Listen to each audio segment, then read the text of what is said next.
ഇന്ന് ഞാൻ ജെയിംസ് ഗണ്ണിന്റെ പുതിയ സൂപ്പർമാൻ മൂവി കാണാൻ പോവാണ്. ലുലുവിലെ PVRൽ 10 കഴിഞ്ഞിട്ടാണ് മൂവി. ഞാനൊരു 8:45 ആയപ്പോൾ വീട്ടിൽ നിന്ന് ഇറങ്ങി. നേരെ വന്നത് യൂഷ്വൽ സ്പോട്ടിലേക്കാണ്. മൂവിക്ക് മുന്നേ ഒരു ജ്യൂസ് കുടിക്കാന്ന് വിചാരിച്ചു. അങ്ങനെ 2 ചോക്ലേറ്റ് ഷേക്ക് പറഞ്ഞു. നല്ല തിരക്കുണ്ടായിരുന്നു, അപ്പോൾ ഇച്ചിരി വെയിറ്റ് ചെയ്യേണ്ടി വന്നു. ഇത് ഞാൻ മുമ്പ് വീഡിയോസിൽ പറഞ്ഞിട്ടുണ്ട്. ഇവിടുത്തെ ചോക്ലേറ്റ് ഷേക്ക് നൈസ് ആണ്, തിക്ക് ചോക്ലേറ്റ്. വേറെ ജ്യൂസ് ട്രൈ ചെയ്യണമെന്ന് തോന്നും വരുമ്പോൾ, ബട്ട് കറങ്ങി തരുന്ന ചോക്ലേറ്റ് തന്നെ ഓർഡർ ചെയ്യും. ആൻഡ് ഇത് കഴിഞ്ഞ് നേരെ ലുലുവിലേക്ക് വിട്ടു. 2 വണ്ടി പോയി 2നും പാർക്കിംഗ് കൊടുക്കണ്ടെന്ന് വിചാരിച്ചിട്ട് എന്റെ വണ്ടി ഓൺ ദ വേ ഈഞ്ചക്കിൽ വെച്ചിട്ട് ഫ്രണ്ടിന്റെ വണ്ടി കയറി. ഹൈവേ ബ്രിഡ്ജിൽ ഒടുക്കത്തെ കാറ്റായിരുന്നു, വണ്ടിയൊക്കെ ഇങ്ങനെ നീങ്ങി പോവായിരുന്നു. അങ്ങനെ ഞങ്ങൾ ലുലു എത്തി വണ്ടി പാർക്ക് ചെയ്ത് കയറി. ഹൈപ്പർ മാർക്കറ്റ് ഒക്കെ എന്ത് തിരക്കാണ്, പേ ചെയ്ത് പുറത്തിറങ്ങാൻ തന്നെ വൻ പാടായിരിക്കും. ഞങ്ങൾ നേരെ ഏറ്റവും ടോപ്പിലെ PVRൽ വന്നു. സൂപ്പർമാന്റെ ടിക്കറ്റ് ഓൾറെഡി എടുത്തു. ഈ ടിക്കറ്റ് എടുക്കുന്നത് നാളത്തേക്ക് വേണ്ടിയിട്ടാണ്. ജുറാസിക് വേൾഡ് പുതിയത് ഓൾസോ കാണണമെന്നുണ്ട്, അപ്പോൾ അതിന് നാളത്തേക്ക് 2 എടുത്തു. സ്കാൻ ചെയ്ത് കയറി. ഇനിയും 15 മിനിറ്റ്സോളം ഉണ്ട് മൂവിക്ക്. ഞങ്ങൾ അവിടെ കുറച്ച് ഇരുന്ന് ടൈം ആയപ്പോൾ സ്ക്രീനിന്റെ അടുത്ത് വന്നു. ഡോസ് ഇച്ചിരി ലേറ്റ് ആയിട്ടാ തുറന്നേ. മൂവി 3Dയിലാണ് കാണുന്നത്, അപ്പോൾ 3D ഗ്ലാസസ് കിട്ടി. നേരെ സീറ്റിലേക്ക് ഇരുന്ന് ഇച്ചിരി കഴിഞ്ഞ് സ്റ്റാർട്ട്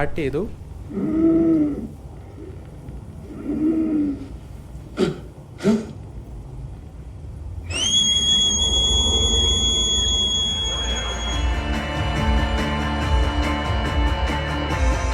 സോ മൂവി എനിക്ക് ഒട്ടും ഇഷ്ടപ്പെട്ടില്ല, വെരി ഡിസപ്പോയിന്റഡ്. ഒരു ഇമോഷൻസും കണക്ട് ആയില്ല, എന്തൊക്കെയോ നടക്കണോ. യൂഷ്വൽ ജെയിംസ് ഗൺ ഇമോഷണൽ സീനൊക്കെ കൊണ്ടുവന്നിട്ടുണ്ട്, പക്ഷെ ഒന്നും വർക്കായില്ല. മൂവിയുടെ സ്റ്റാർട്ടിംഗ് മേ ബി ഒരു 15 മിനിറ്റ്സ് കൊള്ളാം. ഹെൻറി കാവലിന്റെ മാൻ ഓഫ് സ്റ്റീൽ ഒക്കെ ഇത് വെച്ച് നോക്കുമ്പോൾ ഗോഡ് ലെവലാണ്. കുറെ പേര് പറഞ്ഞായിരുന്നു കോമിക്സ് കമ്പയർ ചെയ്യുമ്പോൾ ഭയങ്കര ആക്യുറേറ്റ് ആണ് ഈ മൂവി എന്ന്. ഞാൻ കോമിക് ഒന്നും വായിച്ചിട്ടില്ല, അതുകൊണ്ടാണോ എനിക്ക് ഇഷ്ടപ്പെടാത്ത ആയിടൊന്നും. കണ്ടവരുണ്ടെങ്കിൽ കമന്റ് ചെയ്യണം എങ്ങനെ ഉണ്ടായിരുന്നെന്ന്. ഞങ്ങൾ ഇറങ്ങി പാർക്കിംഗ് വന്നു. അപ്പോൾ ഇവിടെ ഒരു പുതിയ KTM 390 അഡ്വഞ്ചർ എക്സ് ഇരിക്കുന്നു. ലുക്സ് അമേസിംഗ് അല്ല, എനിക്ക് ഭയങ്കര ഇഷ്ടപ്പെട്ടു ഇതിന്റെ ലുക്ക്. അവിടെ നിന്ന് ഇറങ്ങി ഈഞ്ചക്കലിൽ നിന്ന് വണ്ടി എടുത്തു. നല്ല വിശപ്പായിരുന്നു. അപ്പൊ ലേറ്റ് നൈറ്റ് ഫുഡ് കിട്ടണ എവിടെയാണെന്ന് നോക്കി അട്ടകുളങ്ങരയുള്ള ബ്രേക്ക് ടൈമിലാണ് വന്നത്. ഹണി ചില്ലി അൽഫാം വിത്ത് പൊറോട്ടയാണ് ഓർഡർ ചെയ്തത്. നൈസ് ആയിരുന്നു അൽഫാം, ബട്ട് ഗ്രേവി ഇല്ല, അപ്പോൾ മേയോ വെച്ച് അഡ്ജസ്റ്റ് ചെയ്തു. ആൻഡ് ഇവിടുത്തെ ബീഫ് ഷവർമ നല്ലതാന്ന് ഫ്രണ്ട് പറഞ്ഞു, അപ്പോൾ ഒരെണ്ണം വാങ്ങി ഹാഫ് ആക്കി കഴിച്ചു. ഇതും ടേസ്റ്റ് നൈസ് ആയിരുന്നു, ബട്ട് ഭയങ്കര ഓയിലി. ഓക്കെ, അപ്പോൾ ഇന്നത്തെ വീഡിയോ ഇത്രയേ ഉള്ളൂ. Thanks for watching. Video like ചെയ്ത് അക്കൗണ്ട് ഫോളോ ചെയ്യാൻ മറക്കല്ലേ. അടുത്തിട്ട് കാണാം. ടാറ്റാ.